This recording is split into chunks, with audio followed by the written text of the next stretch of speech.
Hi, I'm Marie Elizabeth Molly, and this is Relationship Alchemy. Today, we're going to be talking about conscious love and dating with Angela N. Holton. Angela was named by Yahoo Finance as one of their top 10 relationship coaches in 2020. She's an international dating and relationship coach, speaker, author, and founder of Love Sanctuary, an online spiritual and personal development site centered on helping women create the love and life they desire from the inside out. She's the creator of the Conscious Love and Dating Method and teaches a virtual course with the same name. And she's also the author of the Secret Method to Conscious Love Workbook Journal, Deepen Understanding of Yourself and Improve Your Dating and Relationships. Welcome to the show, Angela. Hello, Marie Elizabeth. Thanks so much for having me. Great it's so good to see you again. You too. It's been a while. It has been. I wanted to ask, what does conscious love mean to you? Because I feel such an alignment with everything you say, and I want to unpack that more. Yeah, and I think a lot of it, you captured it in my introduction, in the title of my book, that conscious love is really about an inward journey. It's not just about cultivating love from the outside and relying on our partners to be our source of our happiness, but really fulfilling and finding purpose and meaningful life, love, meaning within ourselves, healing our core wounds and triggers so that we don't project those things onto our partners, right? Projection creates a lot of demise and arguments and problems in relationships, but it's really about owning our story and working to heal those wounds, that inner child wounds within ourselves, and our partners doing the same thing so that we can show up as more conscious, self-aware, and whole beings in our partnerships. It's so beautiful. I love the deep self-responsibility that I hear in what you're saying, and the focus on loving yourself first, really. And so how did you come to teach this? What's your story? We become teachers of that which we live and experience ourselves, right? And we take some of our challenges and turn them into miracles. And that's really my story is, I was going through my own dating and relationship challenges and in New York City, of all places. And that really birthed the life of my business, Love Sanctuary. And from that place, which is about finding love in our inner sanctum, which is self-love, it really naturally morphed into a dating and relationship platform, because I was teaching women to empower themselves to create whatever they wanted externally in their lives. And so many women were struggling with dating and wanted to talk about relationships. And I saw that the tools that I was teaching was helping women change and show up differently to dating and relationships. And so I brought it all together, and really Spirit, I'm a very spiritual person, gave me the title, Conscious Love and Dating. It's such a beautiful title, really. Thank you. And what do you suggest as a first step for someone starting down that road of being more conscious in how they approach love and relationship and dating? Great question. I love that. The first step, I think, to any transformation or embarking on a new journey is self-awareness. You have to be aware of yourself and what parts that you want to change, where you've been shaming and guilting yourself, what's been problematic in your past relationships that you want to change. So conscious is about being conscious, being alert, being aware, being intentional. So begin by looking at what's not worked in your past relationships and your professional relationships and your family relationships. And then look at those things with a soft, gentle, compassionate lens. Not shaming, judging, and beating yourself up. Nothing thrives in a hostile environment, right? And that includes ourselves. We are sensitive, we are vulnerable, we have childlike energy and emotions within us. So it's approaching that self-awareness with grace and acceptance. When I say acceptance, that doesn't mean that you're not embarking on transforming some of our weaknesses and shortcomings, but you know that you are worthy of love from wherever you're starting. I like to tell women, you are good enough already. You're good enough already. We're lovable, we're loving, and we're lovable, and we deserve that. So you start there. And then you start by listening to, where do I tell myself stories that are contradictory to this new journey? Where do I judge and harm myself with the thoughts that I keep? And mindset awareness is pivotal in this process. It is. And it really, I agree with you. It's the first, I often say awareness is the first step to change. And that's absolutely so aligned with what you're saying. And I also hear a second piece in what you said that's so important to highlight for the listeners is this piece about not using the information you discover about yourself as you become more aware to bludgeon yourself Yes, or beat exactly. yourself up or shame yourself, but to actually approach it with compassion, approach it with self-acceptance as a baseline. And then from there, you can change it. Is that right? That's exactly right. Nothing living thrives with hostility, not children, Amen. not plants, not animals. So no matter where we are, we can look, as I said, through a very gentle, compassionate lens and acknowledge that we've done the best that we know how with what we've had and the tools and the resources we've been aware of. Now we're learning greater tools. And so we need to apply greater wisdom. Maybe we've been living in our relationships and dating as children, right? That inner child navigating our relationships. And it's time to use adult wisdom. It's time to respond to your partners as an adult, right? We leave childish behaviors behind, but we still embrace that inner child within us. I love how you put that. We learning to interact in our relationships as an adult. As an adult, it's an adult thing, right? I mean, right. I mean, isn't that like it's so funny because it's basic in a certain way, but it's also revolutionary because I think when we do get triggered in our relationships with people, we revert. We go back to that child self and react out of it because maybe we have trauma locked in our system. Maybe we never got to heal that part yet, right? So it comes out. And so how do you teach your clients to make that switch, right? So they recognize, oh, here's a child part of me that's coming out and coming up now. How do you help them make that switch to then interact from their adult? Yeah. So we started off with self-awareness, and now we need to bring in mindfulness and intentionality. And mindfulness comes from, I believe, and I like to teach, a meditation practice, witnessing ourselves, witnessing the thoughts that we keep, the emotions that come up, what stirs us, what triggers us.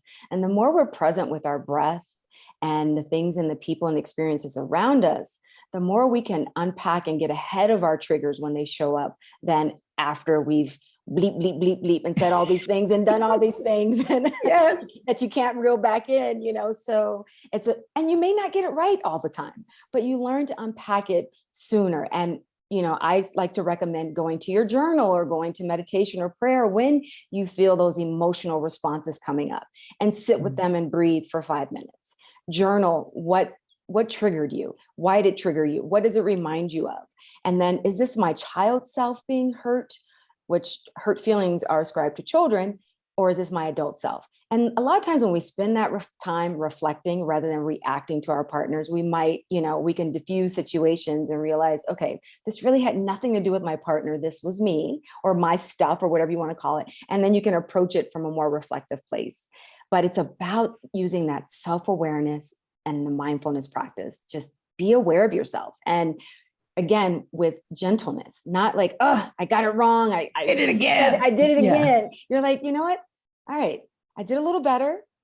I'll try it better next time. Right? Give yourself grace. Exactly. Like you would a child. You wouldn't tell or a child, a friend or your best friend. And you are your best friend. We want to be our own best friend, and we want to nurture the 7-year-old inside of each of us. And we would do those things with love. And so noticing ourselves with gentleness and compassion. I love that. And for those of my listeners who are single, I often get questions about, where do you meet conscious people? Where do you meet, whether they're heterosexual or gay or whatever, where do you meet conscious men, conscious women? Do you have any word on that? Not necessarily like, oh, over here, go here, but more just kind of what state do you need to be in to attract is more my question. I love that you added that second part, because it really is become the mirror reflection of what you want, become the magnet of the conscious love that you want. And no matter where you are, it may take a lot of, frogs to kiss and sifting through some things, but you want to become a greater magnet to attract that type of partner, right? We often think about just the type of partner we want, and we make that list, but we don't think enough about, well, what is that person looking for? So become the person that the person you're looking for is looking for. And Oh, would you say that again? I really want that to land for people sure, because that's sure. key. Yeah, we focus so much on the person and the list, the things that we want to attract in another person, but we don't think about what the person we're looking for is looking for. So become the person that the person you're looking for is looking for. Mm. And I wish I could say that, answering the other part of the question, that I could say, go to this dating app or go to these events and your person will be there. And I can't make that promise, but, people struggle and have a lot of, lamenting comments about dating apps. Mm-hmm. They're not perfect, but they do bring people together that might not otherwise connect. It's not about the dating app. It's about us. It's about who us. you be. We need to change how we're showing up to dating. It's not the dating apps. Yes, it does create a swipe culture. It does create, short attention spans and different things. But in terms of the integrity and how we show up to the relationships, that's not the dating app creating those things. That's who we are. And we as a people, as a community, as humanity, need to change how we're showing up to one another, to ourselves. And that's what will change the dating apps. But to answer a little bit more specifically, I would find events, activities. Where would someone who's conscious and attentional and becoming the person, or is like the person that you're striving to be, where would they spend their Saturday? Where would they be on a Friday night? Where are they on a Sunday afternoon? What type of events are they attending virtually online? And place yourself in those positions. That's beautiful. I love that. And it's so fun to think of meeting people. I mean, now that we're able to start being more outside again, to meet people in the course of doing something that you actually enjoy for you. So coming back to that piece of, if you're doing what feels good to you, you're going to be in the right vibrational state. Exactly. Is that right? That's exactly it. You're going to feel good and someone's going to want to be around your energy, right? We can't approach dating from desperation and neediness, because that energy, that vibe, right, is felt and experienced miles away. Yes. But we want to have that energy where we're fulfilled, we're joyful, and we're pretty content and happy with our lives. And someone witnessing us would say, I want to be around that person. I like that person's energy. Become that magnet, that energy that people are drawn to. And the other key component of conscious love and dating is that you're dating to discover more things about yourself. Yes. Say more about that. That's the thing. That's the thing. It is about, there's no such thing as a bad date if you discover something new about yourself. It makes it all worthwhile. And if it teaches you how to speak with more vulnerability, authenticity, using your voice. A lot of women, I'm just going to speak specifically to women, often struggle with being authentic and with their voice. So dating is a perfect platform to practice that, to practice our fears, to practice being on the spot, to flirting, all those things. We need to approach dating with curiosity, because it's the energy of curiosity that is attractability, that is attractive, not the energy of I need to meet someone. I want to meet someone. I need to lock this down. that creates a closed fist, and like the universe cannot bless a closed fist or a closed heart. So release, open, let go, and be curious. And it's truly a mindset shift. And I know this may sound contrite or like this sounds woo woo, fluffy, kumbaya, but it's really not. Change your energy of dating into curiosity, the curiosity of just meeting new people, discovering new things about yourself. That shift in your mindset is a game changer. So with you, how do you suggest someone, it's a tricky balance that you're talking about between holding it lightly, staying open and curious, being the vibration that you seek, and holding your longing for a partner, for many women and men I talk to too, who there's a deep longing to be partnered, to have love that's steady and consistent and present. And how do you suggest people hold both those poles, of holding it lightly, not being desperate, but acknowledging that there's actually a deep longing there that wants fulfillment? Yeah, no, that's great. And I understand that longing and yearning, but we're human, and we're hardwired, and it's in our DNA for connection and relationships. That's who we are. So we don't need to judge ourselves for longing and desiring partnership. But if it comes from a place of deficit and desperation, right, we can still long for those things, and we can have those moments, those breaks in between our curiosity and our lightness, where we're feeling discouraged, because we're human. We're going to feel discouraged. We're going to feel maybe moments of loneliness. But when you find other things in your life, look at the other boxes of your life. Are you truly fulfilled in your job, your work, your relationships with your family, your children, the other aspects of your life? And sometimes people aren't nurturing the other parts of their life, and they're focusing so much on dating. Just work on finding fulfillment in your life. Find work or a hobby or an activity that is meaningful to you, that brings you purpose and drive. And what I like to really encourage people to do is, the only problem that man has is that he thinks he has a problem. And so when we are feeling those moments of longing and yearning and that pain or sadness that someone's not theirs, maybe help someone else who is struggling with a different type of pain, and helping someone else, right? Take the focus off of ourselves sometimes.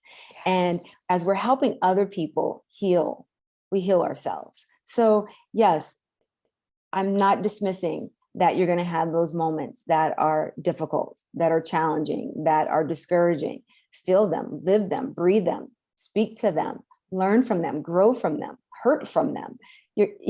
That's part of the journey. They have something to teach us too. They do, absolutely. And because when that partner does show up, you'll have greater appreciation, right? Because you'll remember those challengings and those moments of humility. And so you can have both, go out there with curiosity, but be honest with yourself. If you're really feeling, you want to get to a point where your heart feels like it's whole. You've integrated your past, you've integrated your pain.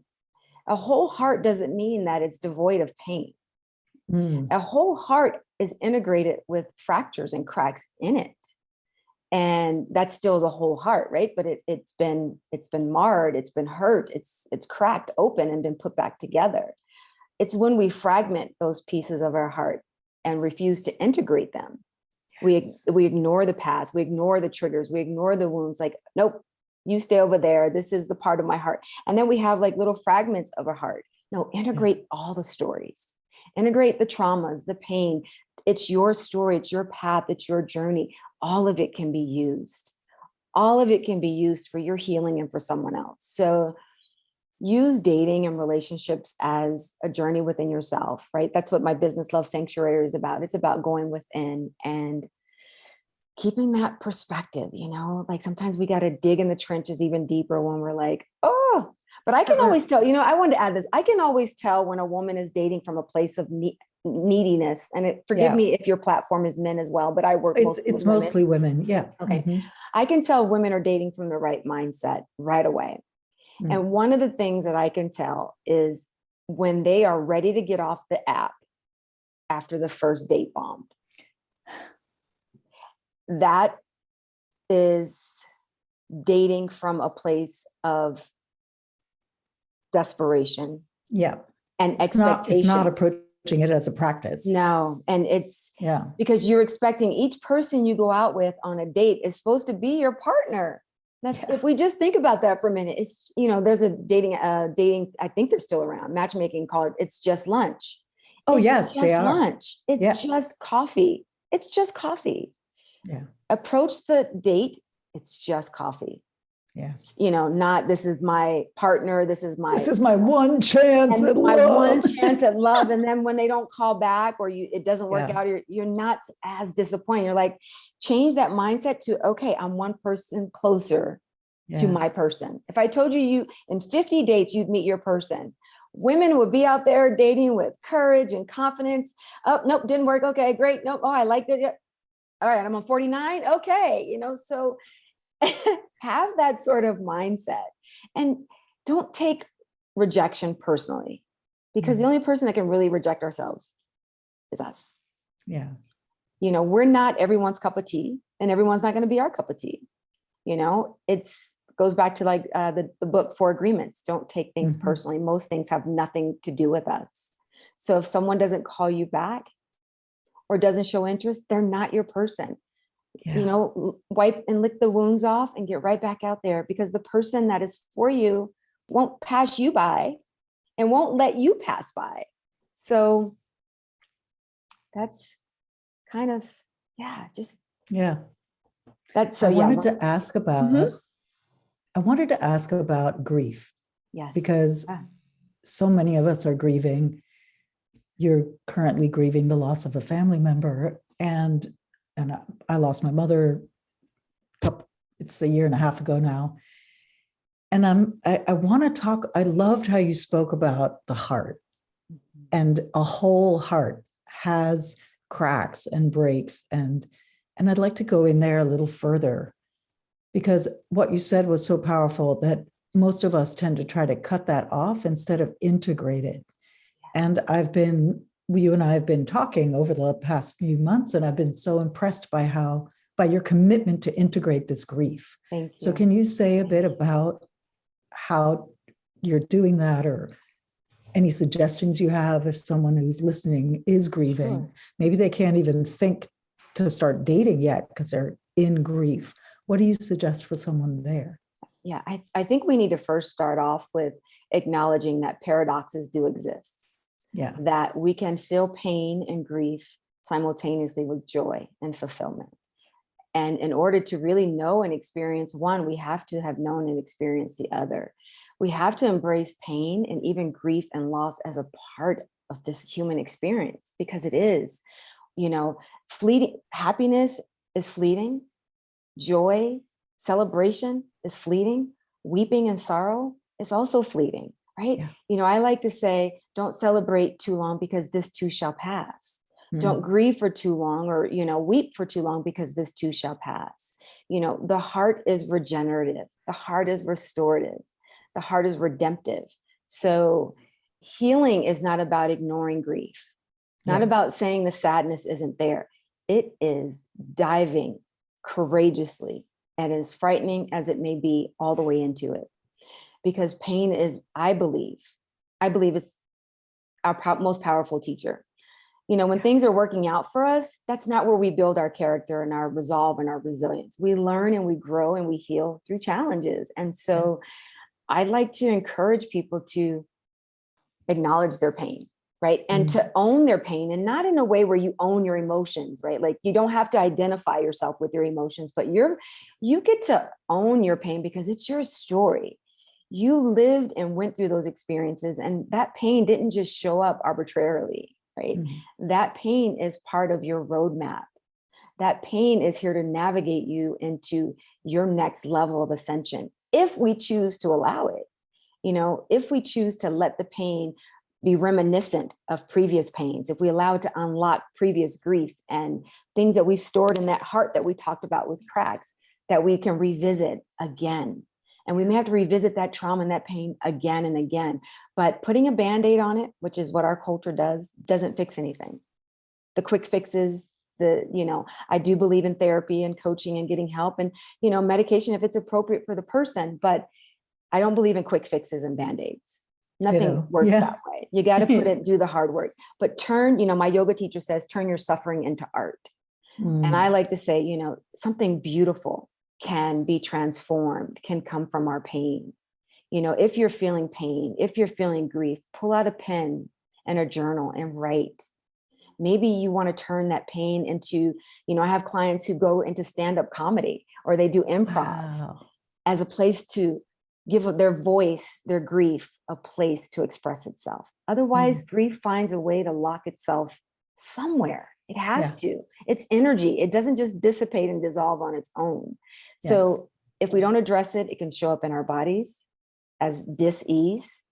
It can show up in our relationships. It can show up in work. It will come out. And so I think the key to grieving is to grieve. And it's your time, it's your space. And grief is different for every one of us. No one is going to look the same, but that's okay. It's not a comparative exercise or experience. Yeah, beautifully said. Be patient with yourself. I'm sure you're still grieving. We grieve our entire lives. You'll never stop probably grieving your mom, but we learn to live with the grief. The grief and the sadness has shorter spans. I lost my grandmother 3 months ago, and it gets easier to cope with every day. But then I have some moments where I hear this wave, I feel this wave or feel this sadness, and I'm like, okay, I'm about to cry. What is that? And I'm like, oh, that's grief. Now I know what it is. Okay, that's grief. Come on in, invite it in. That's what I say. Yes. Come on in, have a seat. Let's talk. That's what I believe in. But you don't have to make it a parking space, a parking lot, right? You don't have to sit and stay in it forever. So yeah, and I find, tell me if this is accurate for you too. I find that when I do invite it in and I make room to feel it, it actually shifts more quickly than if I'm trying to push it away. Absolutely. Because it's the pushing away that locks it. It's transitory. Like it comes and it goes. So even when you feel those moments of loneliness or that the moments of, I really want to be in a relationship. Okay. Sit with it. Yeah. Let it come in. What is coming up for you? Is it fear of being alone? Fear that no one's ever going to love you? Fear that you're going to die alone? Fear of rejection? Sit with it. And then you breathe in that. You breathe in the mindfulness and the presence of love, that it's okay that I feel this way. It shifts and it'll move. And to acknowledge that pain is part of the human experience. I wish we could normalize pain and grief more than we do. And I'm with you. Yeah. I can't tell. And I'm sure you probably, heard some of these things after your mother transitioned is, I know people don't always know the right thing to say. Then don't say anything. My whole thing is like, just don't say anything. Just don't say anything. Yeah.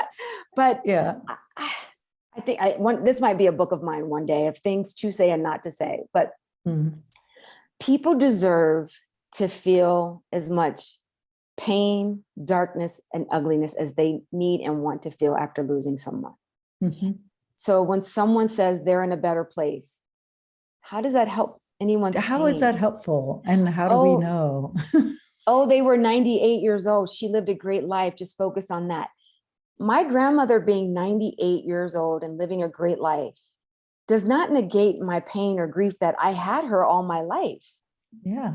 And now she's gone. And now she's gone. Yeah. It's beyond human comprehension. Death is supernatural. Yeah. And so can I still be grateful? Of course, that she had this amazing life and I got to be a part of it. But do I miss this woman who was like a mother to me, who showed up? I'm transitioning myself. I have to get used to this new life. It's a new normal. So no, just saying she was 98 and a half and it was inevitable, it was her time. That doesn't make death. It doesn't help. I think not at all. I think it's people's discomfort, like people's inability to be with discomfort, that has them look for those kind of platitudes. We look to platitudes. We look to the sort of shallow, platitudes. I don't know a better word for it. We look to that stuff when we're uncomfortable with being with what is. Yeah. Right. And be in what is. Just be in what is. Yeah. And another one that I hear a lot, and it's not that there's not truth in this, but when people say, just focus on the good times and the memories. Over time, yes, the memories become the medicine. They become the relationship that we have to hold on to. It becomes a new type of relationship we have with our loved one. But immediately when you're grieving someone, the memories actually hurt. Yeah. It hurts that you remembered when they picked you up from school and you had these meals together and this conversation. Over time, those memories will help you and you'll lean on those. But in the beginning, or when you're, just get as messy as you need to be in your grief. Have a circle. Yeah. Have a consortium of people who can check on you, after. Without trying to fix you. Just check on you. How are you doing today? And when I check on people, I always add today. Yes. How are you today? How are you feeling today? Yeah. Because every day is different. And it's okay if you feel something, and my clients will write back and they say, today was really hard, or yesterday was really hard. I'm feeling better today. Acknowledging and saying, what am I feeling in this moment? Yes. Beautifully said. Well, we're just about at time. Is there a Yeah. final thing that you'd like to share with our listeners? Just give yourself grace and be patient. If calling in a partner, a twin flame, a soulmate, that's a tall order. I think anyone can be in a relationship if they just want any relationship or a marriage. But if you're holding out for something that you really believe you want and you deserve, and it's going to be something that is going to stand the test of times, because relationships are hard, wait on it. Yeah. The divorce rate is so high. We could choose to just be in partnership and then be going through a huge grief. I've heard my clients that go through divorce say divorce is worse than death. Oh, it's horrible. Yeah. Yeah. So I just want to tell your listeners to stay encouraged, work with you, get the tools from Relationship Academy, and, read the books, get as much information and wisdom and maturity, right? Relationships are for adults have maturity, right? Just being a certain Say it louder for the people in the back. Chronological age does not make one That's equipped not. to be in a relationship. It's Yes. growth and maturity. So thank you so much for this opportunity to speak with all of you. Thank you for listening. I'm Angela Holton. You can find me at Love Sanctuary. Yes, I was about to say yes. Yeah. And all the links will be in the show notes for y'all. So make sure you go check out her work. It's gorgeous. It's just really beautiful and heartfelt. And what we're both teaching is very aligned and very similar in a lot of ways. And so that's why I really wanted to highlight your work, because I think it's just beautiful. Thank you. And we always have such great conversations. We do. We always do. So good. So again, I'm Marie Elizabeth Molly, and this is Relationship Alchemy. And until next time, remember that a great relationship starts with you.